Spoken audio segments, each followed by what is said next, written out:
تو یہاں پر کہا والصابرین. اب صبر کی اتنی اہمیت کیوں ہے؟ صبر کہتے کس چیز کو ہے؟ ہمارے ہاں کہتے ہیں صبر برداشت کرنے کو. ہمارے یہاں کہتے ہیں صبر برداشت کرنے کو. جو میں بار بار کہتا ہوں یہ پاکستانی صبر ہے. قرآنی صبر اور چیز ہے، پاکستانی صبر اور چیز.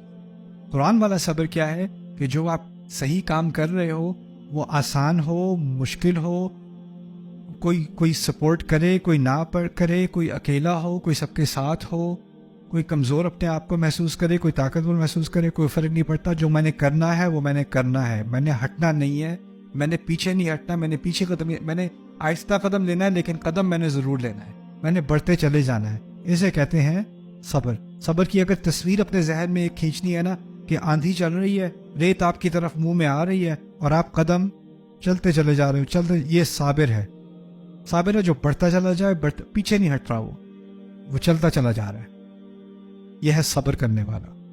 اس کے اندر ایک ٹفنس ہے، اس کے اندر ایک اس کے اندر قوت ارادہ ہے اور اس کی وجہ سے وہ بڑھتا چلا جاتا ہے. اسے کہتے ہیں صبر.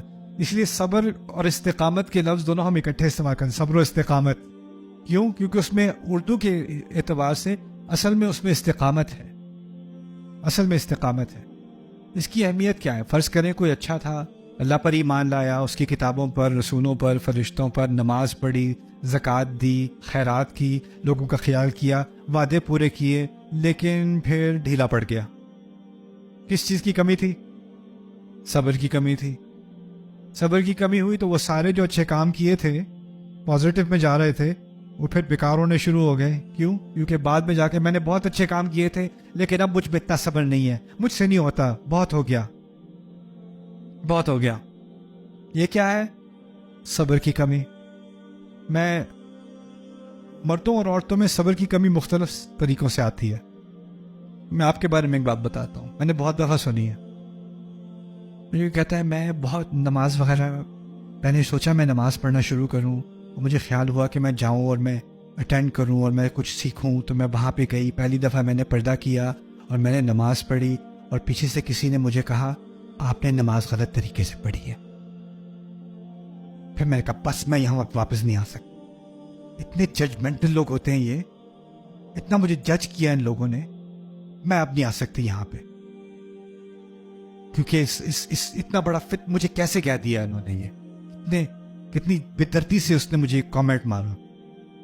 اب کمپیئر کرتے ہیں، یہ بندہ نماز پڑھنے گیا مسجد میں، کسی نے کہا تیرے پانچے اس سے نیچے ہیں، ٹخنے سے نیچے، تیری نماز نہیں ہوگی. وہ ایسے تیری نماز قبول نہیں ہوئی. کہتے ہیں ٹھیک ہے. اس کا ٹو ڈفرنٹ ریئیکشن.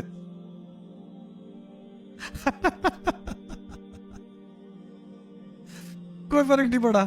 کیوں؟ بیکاز ان کا صبر کا امتحان اور طرح سے ہوتا ہے، آپ کے صبر کا امتحان اور طرح سے ہوتا ہے. آپ کو کوئی بات کہتے تو وہ بات خنجر کی طرح ایک دفعہ نہیں لگتی، وہ نکال کے آپ پھر دوبارہ لگاتے ہو، پھر نکال کے پھر دوبارہ لگاتے ہو، پھر نکال کے پھر دوبارہ لگاتے ہو. او مائی گاڈ، کتنی دفعہ کہا تھا؟ ایک دفعہ. ریپیٹ پہ لگائی. اس کو 1000 دفعہ کہہ دو، اس کو ایک دفعہ کا یاد نہیں رہتا. یہ بھی کہا تھا تم نے؟ ہاں. ہمارے صبر کا امتحان اور ان کے صبر کا امتحان اور. اللہ کی مخلوق ہے. ان سعیکم لشتی، تمہاری کوششیں مختلف ہیں. اللہ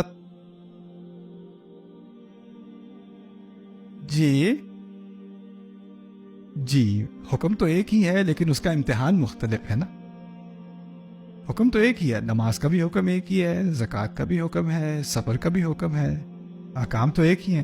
لیکن اللہ تعالیٰ نے جس طرح کہا نا رات دن مختلف بنائے، اسی کے ساتھ کہہ دیا کہ مرد اور عورت کو مختلف بنایا. وما خلق الذکر والانثی، جہاں رات اور دن کے اختلاف کی بات کی وہاں مرد اور عورت کے اختلاف کی بات کی. ہماری سائیکالوجی الگ ہے، ہماری تھاٹ پروسیس الگ ہیں، ہماری ویکنیسز الگ ہیں. کسی چیز میں ان کو اتنا اسٹرانگ بنایا، ہمیں بہت کمزور بنایا. کسی چیز میں انہیں بہت کمزور بنایا، ہمیں بہت اسٹرانگ بنایا.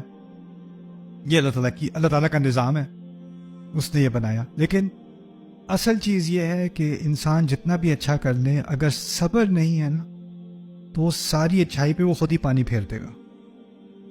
اور پھر صبر کا امتحان آرام آسان سچویشن میں نہیں ہوتا. اصل میں صبر کا نام ہی یہ ہے کہ مشکل میں انسان تھامے رکھے. اسی لیے کہا ہے وَالصَّابِرِينَ فِي الْبَأْسَاءِ وَالضَّرَّاءِ وَحِينَ الْبَأْسِ أُولَٰئِكَ الَّذِينَ صَدَقُوا.